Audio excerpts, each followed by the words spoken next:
Strokes and Their Lasting Effects in Response to the Sweet Hereafter by JosephJordan. Though it isn't elaborated in the book, simply because it isn't a medical essay, one could read past Abbott's condition without knowing the details of the initial cause.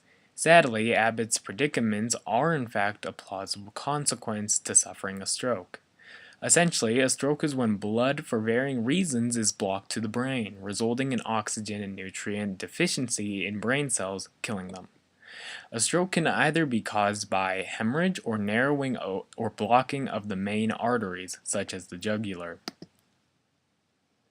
What are the consequences to having a stroke? In the Sweet Hereafter, Abbott's conditions of having suffered a stroke consist of being immobilized from the waist down and showing a lack of vocal ability.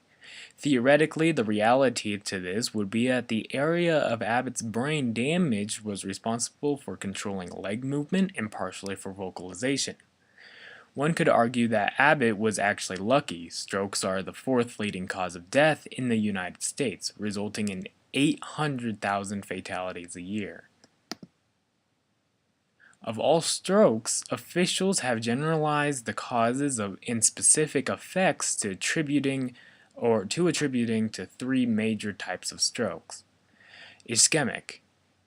This accounts for 85% of strokes, being caused by clots in the main arteries, like cartilage deposits, severing blood from the brain.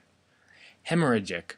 These types of strokes are caused by the rupture or leaking of blood vessels in the brain, putting pressure on damaging the fragile brain cells.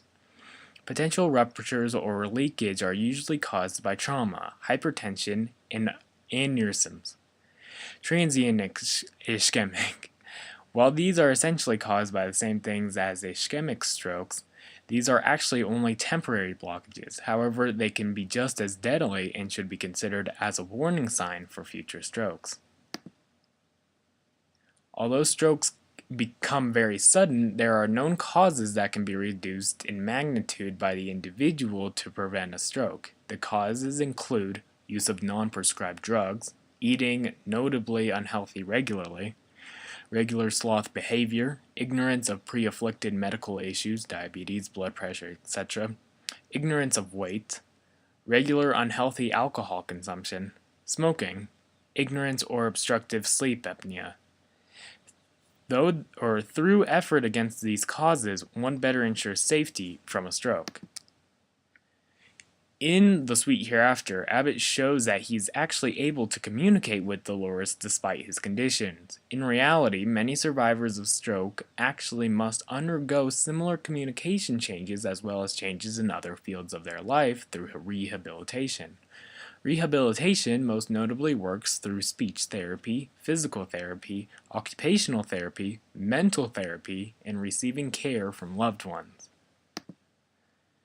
Russell Banks made an interesting choice of using a stroke victim as the foil for arguably the most significant character. Personally, I interpret Abbott as the physical illustration to the suffering that Dolores endures throughout the duration of the story, having her view of herself, or her proverbial voice, somewhat obstructed for the rest of her life due to the confusion about the incident that still lingers. Even while Nicole was literally crippled, I feel that she and Dolores are also metaphorically immobilized, previously displayed solely by Abbott, in that the accident will prevent them from venturing as they would have prior.